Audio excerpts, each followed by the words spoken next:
एक लड़की जिसकी उम्र मात्र 14 साल होती है, वो मोबाइल फ़ोन पर फेसबुक चलाया करती है और फेसबुक चलाते चलाते उसकी दोस्ती एक लड़के से हो जाती है और दोस्ती भी उनकी इतनी गहरी हो जाती है। उसके बाद वो लड़का उससे शादी का वादा करता है, लड़की भी उसके साथ जाने के लिए तैयार होती है। एक दिन का वाक़या होता है जब वो लड़की अपने माता पिता को बिना बताए घर से बाहर निकल जाती है और उस लड़के के बताए हुए एड्रेस पर पहुंच जाती है। तो वहां जाकर देखती है कि वो लड़का ट्रक ड्राइवर है। अब उसका मन खिन्न होने लगता है, लेकिन वो लड़की भी उससे प्यार करने लगती है। फिर उसके ट्रक के अंदर चढ़ जाती है। उसमें 2 लड़के पहले ही सवार होते हैं।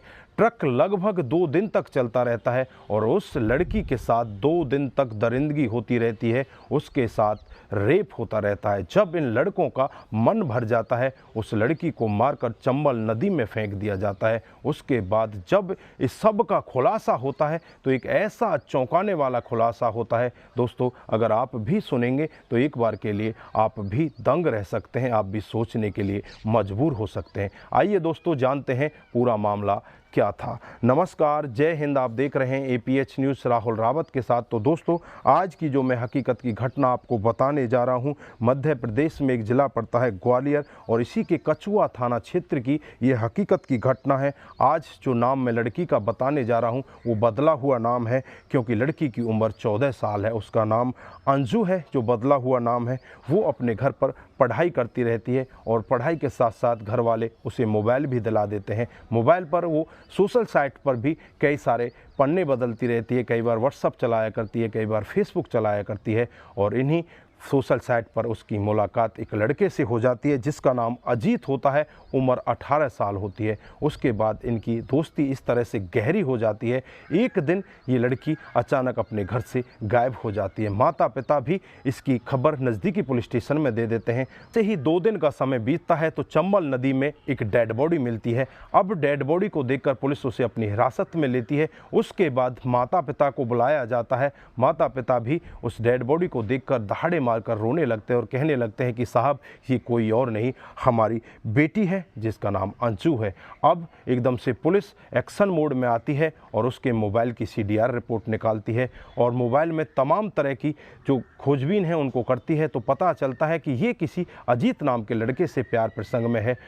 उसके बाद मोबाइल की लोकेशन के आधार पर अजीत की गिरफ्तारी कर ली जाती है और अजीत को जब पुलिस अपने रवैये से पूछताछ करती है तो पहले अजीत इधर उधर की बातें करता है, लेकिन पुलिस के रवैये के आगे वो टूट जाता है और सब कुछ सच सच बताने लगता है। अजीत बताता है कि साहब, मेरी दोस्ती इसके साथ में फेसबुक पर हुई थी और इसके बाद एक दिन का वाक़या होता है जब मैं इसे अपने पास मिलने के लिए बुलाता हूँ। मैं इससे कहता हूँ कि मैं तुमसे शादी करना चाहता हूँ। ये भी शादी करने के लिए तैयार हो जाती है और मेरे साथ ट्रक में बैठकर मेरे साथ चलने लगते। कहता हूँ ग्वालियर से हमें फर्रुखाबाद जाना है और फर्रुखाबाद जाते ही हम शादी कर लेंगे।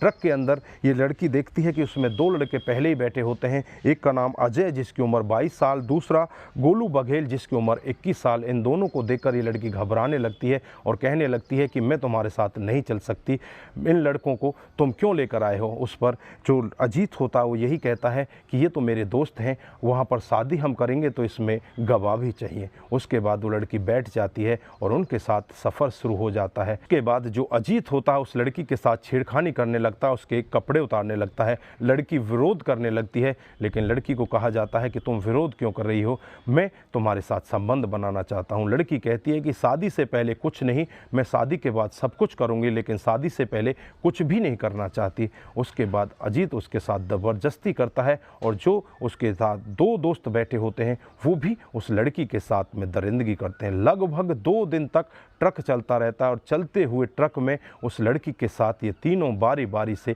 दरिंदगी करते रहते हैं। अब लड़की की हालत बहुत ही ज़्यादा ख़राब हो जाती है। उन्हें लगने लगता है कि कहीं लड़की मर ना जाए। उसके लिए वो एक बहुत बड़ा प्लान बनाते हैं और उस लड़की का गला दबाने लगते हैं और तब तक दबा कर रखते हैं जब तक उसकी मौत नहीं हो जाती। उसके बाद उसे मारकर चंबल नदी में फेंक जाते हैं।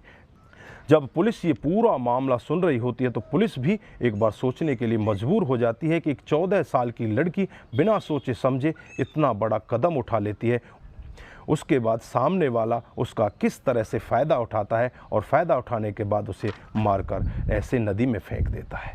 दोस्तों पुलिस तुरंत ही एक्शन मोड में आती है और अजीत की ही तहरीर पर उसके दोस्त अजय और गोलू को भी धर दबोच लेती है। उसके बाद उन तीनों के खिलाफ तमाम धाराएं लगा दी जाती हैं, तमाम धाराएं लगाकर उन्हें जेल के अंदर भेज दिया जाता है। इधर जो माता पिता होते हैं उनका भी रो रो कर बुरा हाल होता है। माता पिता यही कहते हैं कि हमें नहीं पता कि हमारी बेटी क्या कर रही थी, अगर हमें पता होता तो शायद आज हमारी बेटी जिंदा होती। तो दोस्तों इस घटनाक्रम से हमें ये भी सीख मिलती है कि हमें अपने बच्चों की देख रेख पर विशेष ध्यान देना चाहिए। हमें ये पता होना चाहिए कि हमारे बच्चे कर क्या रहे हैं, उनके फ़ोन को भी बार बार चेक करने की ज़रूरत है। अगर माता पिता इस लड़की के फ़ोन को चेक करते रहते तो शायद आज ये लड़की जिंदा होती और इतने बड़े क्राइम को अंजाम ना दिया जाता। तो दोस्तों यहाँ पर कुछ खामियां, कुछ गलतियां माता पिता की भी रह जाती हैं, जिसकी वजह से आज वो लड़की मौत के घाट उतर जाती है। तो दोस्तों यहाँ पर आप क्या कहना चाहते हैं, आपकी जो भी राय है एक बार कमेंट बॉक्स में ज़रूर दीजिएगा। दोस्तों इस घटनाक्रम को सुनाने का उद्देश्य किसी को बरगलाना, किसी को बहकाना, किसी पर किसी प्रकार का दबाव बनाना नहीं है। हमारा उद्देश्य बस यही है कि आप लोग जागरूक हों और ऐसे क्राइम के बारे में जाने जो डे बाय डे हमारे समाज में बढ़ते जा रहे हैं। दोस्तों आज के लिए बस इतना ही, फिर मिलते हैं किसी नए मूड के साथ। तब तक के लिए आप अपना ख्याल रखें, अपने परिवार का ख्याल रखें, सतर्क रहें, सावधान रहें और ऐसे क्राइम को अपने आसपास ना होने दें। नमस्कार, जय हिंद।